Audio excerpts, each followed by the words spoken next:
In the Bible, in Jeremiah, there's a very beautiful quote.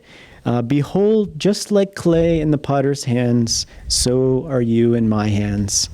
And there's a story of a young couple that on their anniversary, they went out shopping, and they very much liked tea sets and teacups. And they went to this one shop, and they found the most beautiful teacup they've ever seen. So they asked the shop owner, could I see this teacup? And so the woman gave them the teacup, and the teacup spoke up and said, wait a minute. I've not always been a beautiful teacup. I was once just a clump of clay in my master's hands. Let me tell you the story of my life. And he said, in the beginning, I was just this lump of clay. And my master one day started to pat me all over and roll me all around. And I said, wait, stop. You're hurting me. What are you doing? And my master just stood there and just shook his head and said, not yet. And so then I find myself getting put on this wheel and spinning around and around and around. And I was getting dizzy. And I said, stop, what are you doing? I'm getting dizzy.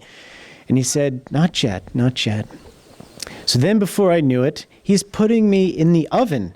I found myself in the oven cooking. I couldn't breathe. I was knocking on the oven door, looking at him saying, let me out. What are you doing? I can die. And I saw my master. He just stood there shaking his head. Not yet. So finally, the door opened. He took me out. He put me on the table.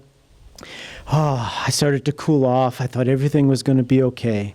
But then all of a sudden, I couldn't breathe. There were all these fumes all around me. And I told him, I cried. I said, what are you doing? I'm suffocating. Stop. And he said, not yet. And I thought it was over. But then, sure enough, he put me back in the oven. And it was twice as hot as the first time. I thought, this is the end. And he was just about to give up as he looked through the door at his master, as the master kept shaking his head, not yet. And he said, that's it. It's over. Just at that moment when he was going to give up, the door opened. And his master took him out of the oven. And he put him down.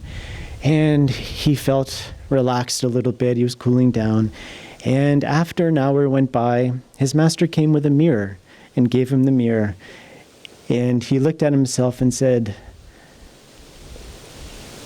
it's beautiful. I'm beautiful. So just the same for all of us.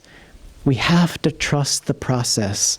Trust the process that the Guru, Divine Mother, in every moment of your life, stand with an open heart, with joy, embracing that presence as it changes you. It may be uncomfortable at times.